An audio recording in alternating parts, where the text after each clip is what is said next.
Yank the universe in a slightly less terrible direction. I have to give credit for this witty title to the Reverend Kendyl Gibbons.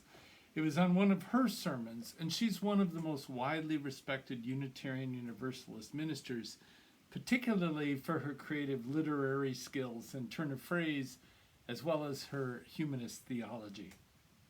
Of course, it's a reference to the arc of the universe, the moral arc of the universe metaphor that was first penned by Reverend Theodore Parker in the 19th century about the universe ultimately bending towards justice. But Gibbons is just being a bit more emphatic, a bit more dramatic about it. She's essentially agreeing with the metaphor, but because the world seems so terrible right now, the arc needs to be yanked, not just bent, in her words, into a slightly less terrible direction. So, how terrible is the world right now? Well, last Monday night, I was watching the Rachel Maddow show. It was Halloween night, and frankly, the report was quite scary. They were talking about, the lead story was about Donald Trump Jr. joking about Paul Pelosi's tragic and horrific injury when a rogue believer, I guess, in taking over the government, broke into their home with a hammer, and the Speaker Pelosi wasn't in the home, but he demanded to find her and ultimately severely injured Paul Pelosi, her husband. Well, this joke by Donald Trump Jr. was reinforced by many ultra-conservatives and MAGA followers. And Maddow was giving examples of that on the show, and she said, the world should not only be shocked by such an act, such an outrage, and not be making jokes about it, but she pointed out the broader political implications of it. One of the things she started off with was, it's not just that this person broke in and did this, which is crazy in and of itself, but the fact that when the police arrived and he and Pelosi were standing at the front door is when he attacked him with the hammer, as if he believed he had a righteous belief that that was the right thing to do, that having witnesses like that was perfectly acceptable. So she pointed out that the implications of this is just this sense of righteousness that is so ill-placed. These are the same people, she said, who are continuously raising unproven claims of election fraud. And she said it's now such a large movement that it appears as if one major party will soon believe that elections are not what our nation needs anymore. She was hypothesizing that perhaps they will even refuse to participate in elections in the future. Who knows? But if we're not going to use elections to change our government in this country, she said, then what?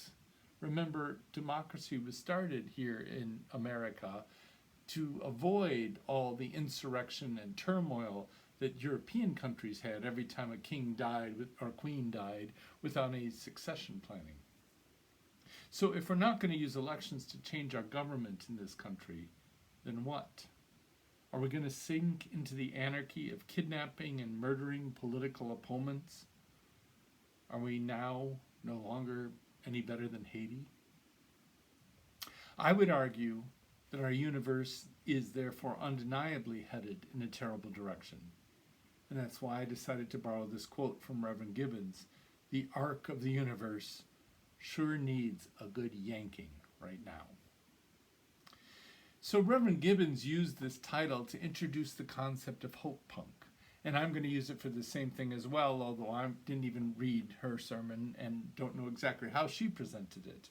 But I'm going to start by a quote from David Robbins. He's a correspondent for the BBC back in January of this year. He gave the quote that started this hope punk movement by Alexander Rowland. It went like this, quote, the opposite of grim dark is hope punk. Pass it on. The fantasy writer just wrote that on Tumblr in 2017 and it started this phenomenon. Rowland's mention in the quote of grim dark is a reference to a subgenre of fantasy fiction which inspired the HBO TV series Game of Thrones, or the book that inspired the TV series A Song of Fire and Ice. In this, it exploits the flaws of human nature, and it focuses on our capacity for unbelievable cruelty. I didn't want to watch it when it first Game of Thrones, when it first came out, because of this violence. It just was far too cruel. I saw one episode, plus the plot was so complex, I thought this isn't worth my time. So I never watched any of the series. And now the prequel came out, The House of Dragons, and I kind of got hooked on that. So now I understand who the characters are in the plot. And so now I'm watching it. I just finished season 2. And every time there's this gruesome thing happening, I have to hide my eyes and not look because I can't stand it. But what is drawing me in is this contrast between this grim dark, all the characters and all the action and themes in each episode, versus the few characters in there that I would argue are hopepunk. So Rowland wrote this because she felt that there was a need to proclaim a counter-movement recognizing the capacity to do good and positive change. If you go back to Vox of 2018, you can find the original quote that Rowland went on to explain what hopepunk meant. It says, "Hopepunk says that genuinely and sincerely caring about something, anything, requires bravery and strength. Hopepunk isn't ever about submission or acceptance. It's about standing up and fighting for what you believe in. It's about standing up for other people. It's about demanding, all in caps, it's about demanding a better, kinder world, and truly believing that we can get there if we care about each other as hard as we possibly can, with every drop of power in our little hearts." Unquote. Well, in the face of rising fascism globally, hate-infused violence everywhere, including here at home, and the upheaval of climate change that none of us can escape, I would argue that hopepunk is synonymous or equals militant optimism. There's an emphasis on being equally militant about kindness and caring for humanity, as the grimdark folks do for destruction and violence and chaos. Well, I want to lead in with The Parable of the Sower by Octavia Brown. It's often lifted up as a great example of hopepunk. So it was published in 1993. And in fact, I'm going to lead an interfellowship book discussion on it in 2 weeks from now, on Sunday, November 20th at 1 p.m. And it's sponsored by the Hope Open Circle Fellowship. We'll meet in person there, but it is a hybrid meeting, so we will have Zoom capability, and the links are on all the website calendars for each fellowship if you want to participate. So it's in 2 weeks, Sunday, November 20th at 1 o'clock. You'll have to get started reading now. So let me tell you a little bit about this book, Parable of the Sower. It's one of Octavia Butler's most well-known novels, and it's actually part 1 of a 2-part series. And it's set in the not-too-distant future. It begins in the year 2024. And remember, it was published in 1993, so she was projecting out 30 years into the future. Now, it's fantasy. It's not reality, but there's a lot of metaphor here on what's going on in our world now, in 2022. The protagonist is Lauren Oya Olamina, and she has this condition that's called hyperempathy.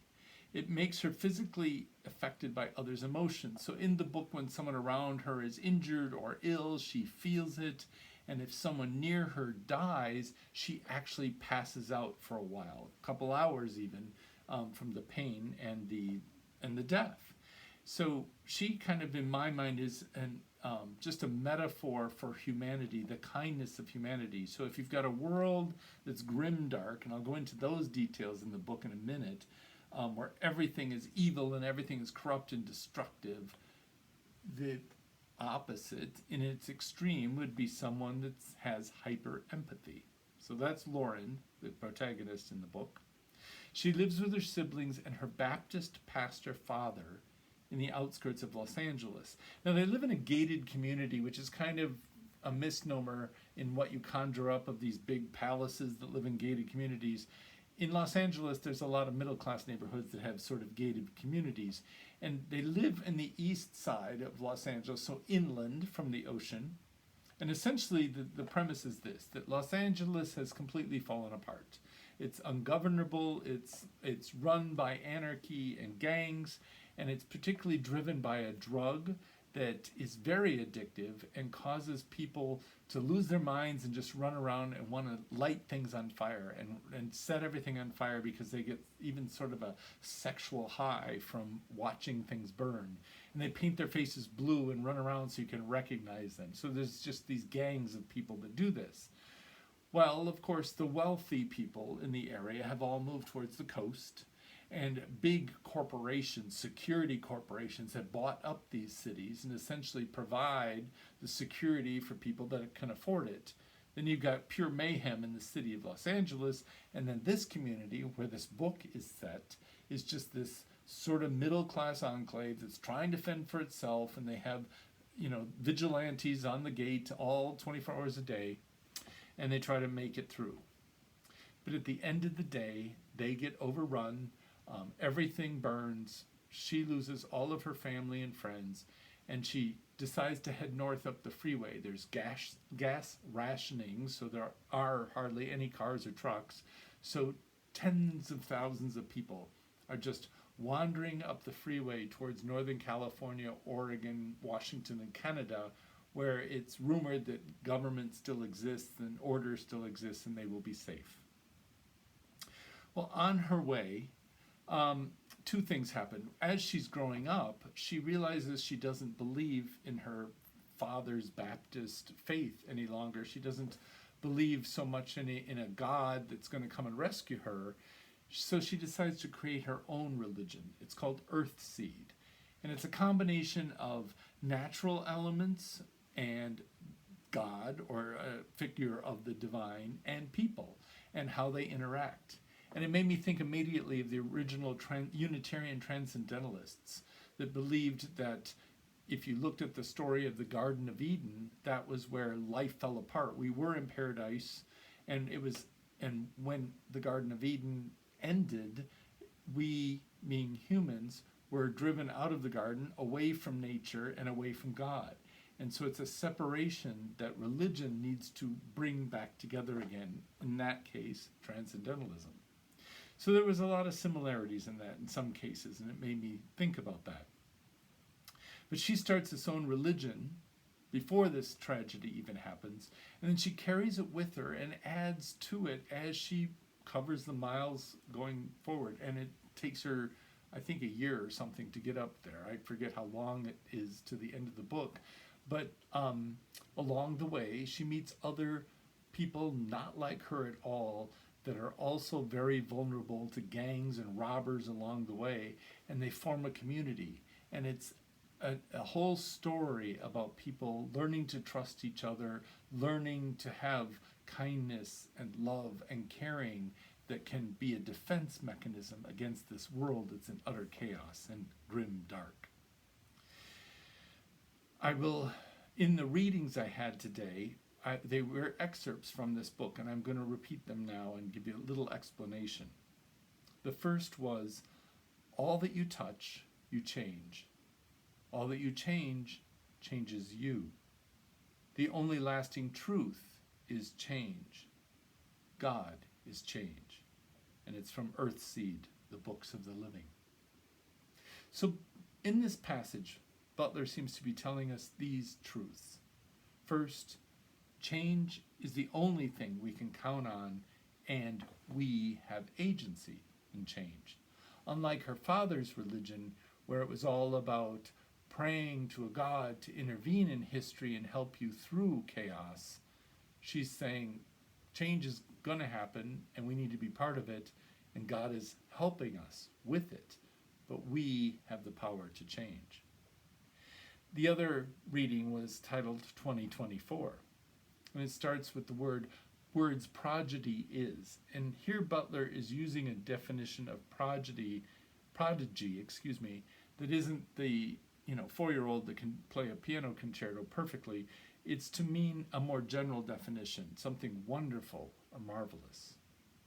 It says prodigy is at its essence adaptability and persistent positive obsession. And then Butler goes on to say, what's left if you don't have these terms? And I found it very interesting. She said, without persistence, what remains is an enthusiasm for the moment only. It's fleeting, it's not durable. You need persistence to have anything be lasting. And she says, without adaptability, what remains may be channeled into destructive fanaticism. Fascinating way to think about it. Adaptability. Humans must adapt to change or be in danger of being used by fanatics. So in other words, like today, if we're living through a period of history where there's a lot of rapid change in our society and you don't adapt, it leaves you vulnerable of a danger of being used by fanatics. Sound familiar? The last quote in the reading was, without positive obsession, which is an interesting phrase. I think of obsession as usually bad, but without positive obsession, there is nothing at all, says Butler. So I would say there is nothing at all except nihilism, unhealthy pessimism, and a cynicism that fuels conspiracy theories and anarchy. So in these readings, Butler is giving us a call to rise above the trend towards grimdark, a reason to militantly hang on to hope and positive change. So we have an important election coming this Tuesday, the midterms. And the projections are that it's going to be very, very close. Last Wednesday night, on November 2nd, President Biden got on the air to talk about democracy and his fears. He said, in our bones, we know democracy is at risk. We can't take democracy for granted anymore. The attack on Paul Pelosi is another obvious wake-up alarm that the grim, dark movement is upon us. These are very terrible times, and they're not going to go away soon, even if the election comes out better than we think. And I think the solution is hopepunk, equally militant optimism. Again, Roland's quote, it's about standing up and fighting for what you believe in. It's about standing up for other people. It's about demanding a better, kinder world, and truly believing that we can get there if we care about each other as hard as we possibly can with every drop of power in our little hearts, unquote. It's about being a Unitarian Universalist and not just, quote, affirming and promoting our principles, as it says in the front cover of our hymnal or on the UUA website. And it's not just about the phrase I usually use, let us lift up our principles, but holding them proudly over our head like a sign in a protest rally. We do believe militantly in the goodness of humanity and the eternal optimistic view that together we can build a better world. But where do we get the spiritual energy to do all this? How do we keep our hope alive? Who is our hope punk hero? I started thinking about that, generating a list as I wrote this sermon. There's the legendary people. There's Jesus, Gandhi, Nelson Mandela, Dr. Martin Luther King Jr., even Barack Obama, all these huge, larger-than-life figures who faced enormous opposition and in many cases death, but never gave up on humanity and love and kindness. There's literary figures. If you followed Game of Thrones or the book A Song of Ice and Fire, Jon Snow is clearly the figure that never gives up on humanity. There's Harry Potter. There's some older ones like Rebecca of Sunnybrook Farm, Pollyanna, even Alfred, the protagonist in The Handmaid's Tale, never gives up. But what about the not so famous heroes, people that you and I can really relate to, right? The one that came to mind first for me was the medical providers during the height of COVID. You'd see on television these doctors and nurses and providers just exhausted because they were overwhelmed, but they kept on going because they had a calling to help people through it. Or first responders of any kind, particularly those that run into burning buildings to save people, or those that go, like police officers, that go up to known drug houses that are clearly armed but have to do their job. Or lately, mental health providers in prisons, halfway houses, rehabs, because of this horrible opioid pandemic that just we can't get out of. Can you think of yours? Who is your hope punk hero? Think about that. Unitarian Universalists, I would argue, are hope punkers. We are eternal optimists about human potential, and now's the time for our militant love and hope to shine. Grab onto your hope punk hero, whoever that may be, with all your determination and strength, and don't let go no matter how terrible the universe becomes. Only then can we yank it in a slightly less terrible direction. May the force of love and kindness be with you.